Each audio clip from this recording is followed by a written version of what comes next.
Hundreds of vessels move in and out of ports, bays and waterways around Australia each day like a symphony. The code that makes this aquatic orchestra work so seamlessly is the understanding of marine radio. Whether a sea kayak, runabout, ferry or cruise liner, it's only when everyone understands and uses the right channels and protocols that it can all work together. Welcome to ACMA TV, and today we're going to visit some of Sydney's best boating locations to hear from the experts about marine radio. Even the best prepared boaters can run into problems, and that's why it's so important to not only have but know how to use your VHF radio. That's exactly right. Now, there are two main types of marine radio for non-commercial vessels. They are marine VHF and 27 meg. VHF is now the predominant form of communication on the water because of the networks of base and repeater stations available around Australia. VHF radios have much better coverage, range, not to mention less interference than the older 27 meg radios. In every state in Australia there are dedicated teams of marine rescue workers, from volunteers to police. These teams work around the clock to ensure the safety of recreational boat owners and commercial vessels. We're here at one of Australia's oldest and most iconic signalling stations, South Head in Sydney.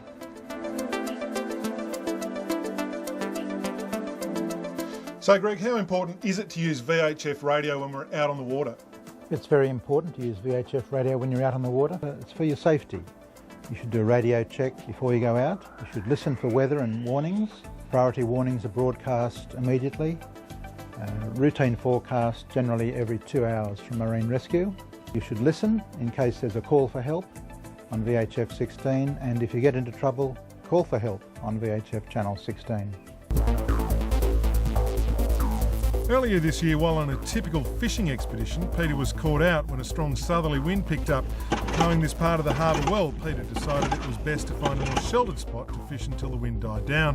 When Pete's normally trusty engine suddenly stopped, he found himself drifting steadily toward the rocks. Peter decides to call for immediate assistance on VHF radio emergency channel 16. Mayday, mayday, mayday.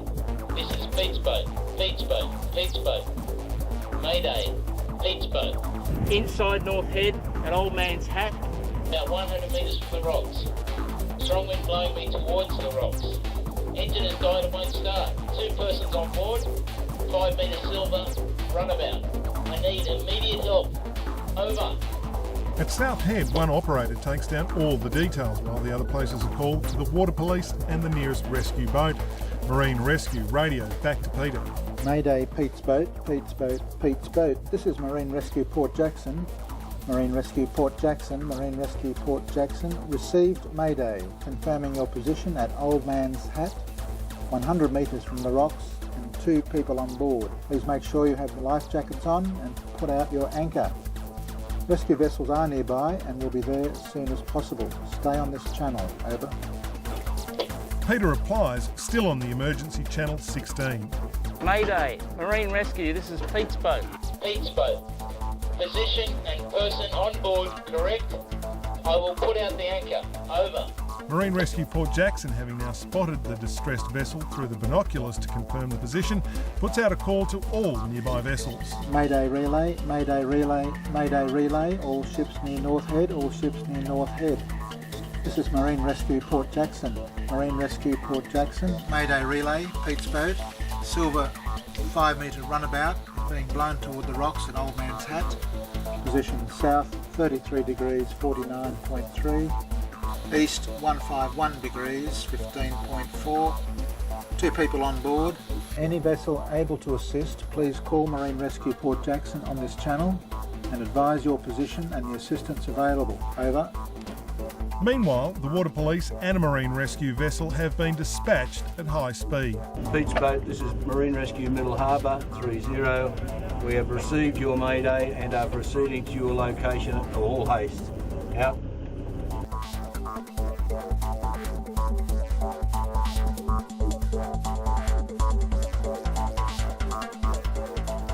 So Greg, in short, what is correct operational procedure when it comes to making an emergency call? The correct procedure for making an emergency call is to change to channel 16, call Mayday, Mayday, Mayday, then the name of your vessel 3 times, give your position, describe the problem, how many people on board, describe the vessel, local conditions and what you're planning to do. Leave your radio switched on and tuned to channel 16. This is so you can hear and respond to any distress calls. Always call on channel 16, then switch to a working channel. Use channels 72, 73 or 77 to call and work with other vessels. Use channel 73 to call and work with a coast station, and when finished, resume listening on channel 16. Remember your manners and no swearing. Be accurate, brief and clear. Greg, why is it important to have good microphone technique?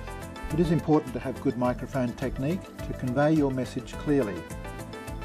Put your thumb on your cheek and speak across the microphone with a steady rhythm to avoid any distortion.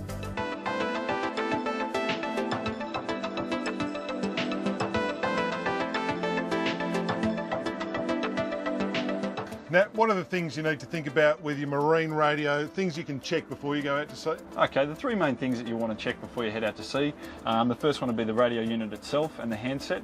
So obviously you want to make sure it turns on, all your channels are lighting up so you can highlight your channels.